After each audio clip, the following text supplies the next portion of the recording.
नमः शिवाय। नमः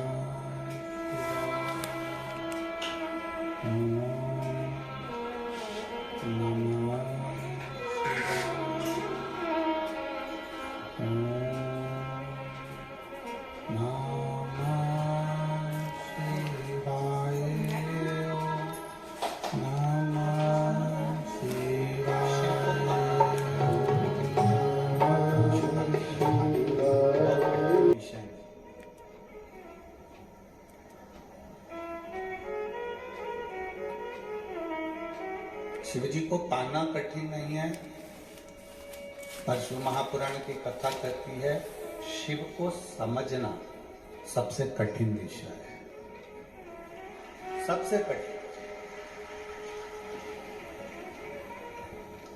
शंकर भगवान को पा लेना, एक लोटा जल चढ़ा देना, शिव के मंदिर चले जाना, बाबा को एक अक्षत का दाना समर्पित कर देना, बाबा को अपने मन की बात कह देना, बेलपत्र समर्पित कर देना, ये सब कुछ है।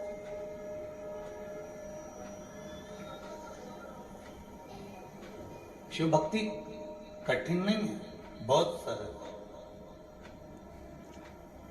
पर शिव को पाना कठिन है। शंकर भगवान को प्राप्त करना कठिन। शंकर भगवान की भक्ति करना सरल है, पर शिव को समझना, उनको पाना बहुत कठिन है। उनको समझने में बहुत समय लगता है। सारे देवताओं को समझना सरल है, पर शंकर को समझना कठिन है।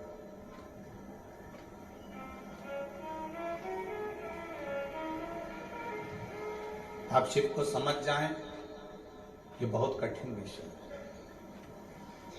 संत, साधु, गुरुजन, तपस्वी जन, साधक, उपासक, इनका तप करते करते पूरी जिंदगी निकल जाती है, तो भी शंकर को नहीं समझ पाते। आप और हम तो साधारण हैं। आपकी जिंदगी और हमारी जिंदगी तो एकदम सिंपल, एकदम सादी है।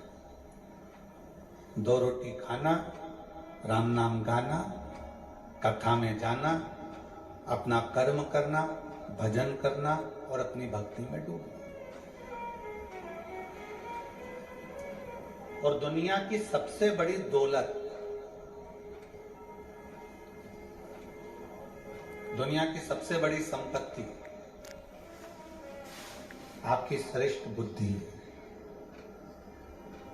अगर कोई तुमसे पूछे कि दुनिया की सबसे बड़ी दौलत क्या है, दुनिया की सबसे बड़ी संपत्ति क्या है, दुनिया की सबसे बड़ी जायदाद क्या है, तो आप तुरंत कह सकते हो कि अच्छी बुद्धि, श्रेष्ठ बुद्धि, ये दुनिया की सबसे बड़ी संपत्ति। क्यों? घर में जायदाद बहुत सारी है, दुकान बहुत सारी है, माल भरा हुआ है, गोडाउन भरा हुआ है, प्रॉपर्टी बहुत है, गाड़ी बहुत है, बंगला बहुत है, सब कुछ है। और घर में अगर बच्चे बुद्धि विहीन है, उनमें विवेक ही नहीं है, बच्चों में बुद्धि ही नहीं है, और अगर बुद्धि भी है तो ऐसी बुद्धि है कि पूरा पैसा ले जाकर मदिरालय में लगा रहे हैं, वेश्यावृत्ति में लगा रहे हैं, जुए में लगा रहे हैं, मांसाहार में लगा रहे हैं, या गलत जगह लगा रहे हैं, तो वो बुद्धि किस काम की? फिर वो प्रॉपर्टी, वो धन, वो संपत्ति किस काम की?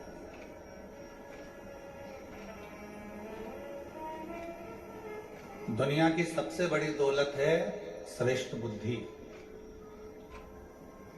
और दुनिया का सबसे बड़ा हथियार है आपका धैर्य। थोड़ा शांति रखना, धैर्य रखना, सबूरी रखना, थोड़ा संभल कर रहना, थोड़ा धैर्य बांध कर लो। हम लोग क्रोध में आते हैं और बहुत कुछ गड़बड़ कर जाते हैं। कई लोग कहते हैं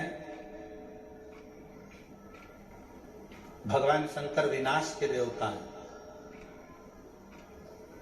कहने वाले कह देते हैं शंकर भगवान संहार के देवता हैं। परशु महापुराण की कथा कहती है भगवान शंकर ने संहार किसका करा है वो भी तो समझो। कोई राम नाम जप रहा है तो क्या शंकर भगवान ने उनका संहार करा है? जम के बोलो जरा, जम के बोलो, करा? नहीं। कोई कृष्ण नाम जप रहा है तो शंकर भगवान ने उसका संहार करा है? कोई भगवान की भक्ति में डूबा हुआ है तो क्या भगवान ने उसका संहार किया है? नहीं, भगवान उसका संहार नहीं करता। संहार किसका करा? जो तप साधना में लगा हुआ है और भगवान की भक्ति में लगा हुआ है और उसकी भक्ति को कोई तोड़ रहा है, उसका संहार किया। शिवजी ने संहार किसका करा? जो कामदेव सामने आकर खड़ा हो गया और भगवान की अविरल भक्ति को, तप को तोड़ रहा है, संहार उसका किया। विदर उत्पल आकर खड़े हो गए, संहार उनका करा है। अंधकासुर आ गया, संहार उसका करा है। ब्रह्मा जी के अंदर अभिमान आ गया, मान आ गया, संहार उसका करा। कई लोग कहते हैं शिव संहार के देवता। लिखने वाले ने गलत लिख दिया, कहने वाले ने गलत कह दिया कि शिव संहार के देवता। उसको लिखना था शिव संसार के देवता और उसने लिख दिया संहार के देवता।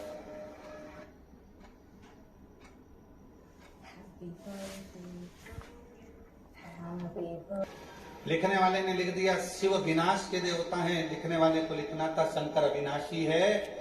वो विनाश का देव नहीं, वो हमारी बुद्धि में जो अहंकार आ जाता है, हमारे भीतर जो अभिमान आ जाता है, तृष्णा आ जाती है, लोभ आ जाता है, आसक्ति आ जाती है, काम आ जाता है, वासना आ जाती है, शिव उसको समाप्त कर देते हैं। शिव उसको समाप्त करते हैं।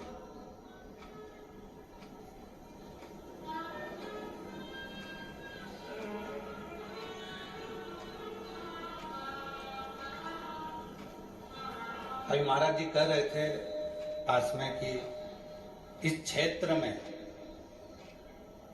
इतने शिव भक्तों को देखकर आज पूरा छत्तीसगढ़ गौरवान्वित हो रहा होगा। इतने शिव भक्तों को देखकर क्षेत्र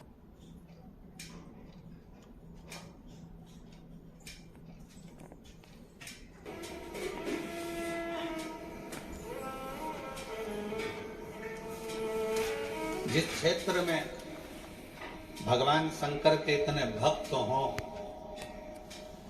पूरा ग्राउंड, तीनों पंडाल, दीवारें, सबके मकानों की छत, रोड, पुल, पूरी गांव की एक एक गली भक्तों से भरी पड़ी है। और इतने भक्तों को हम नहीं दिखते। आप टीवी के माध्यम से, आस्था चैनल के माध्यम से, एलईडी पर देख रहे होंगे, पूरी गलियां भरी पड़ी हैं, पूरे गांव की छतें भरी पड़ी हुई हैं। और इतने शिव भक्तों को हम नजर भी नहीं आ रहे होंगे। हो सकता है कि किसी के कानों में इतने चोंगे भी ना लगे होंगे, क्योंकि चोंगे की भी कैपेसिटी होती है। एक कथा में लगभग 500 चोंगे लगते हैं।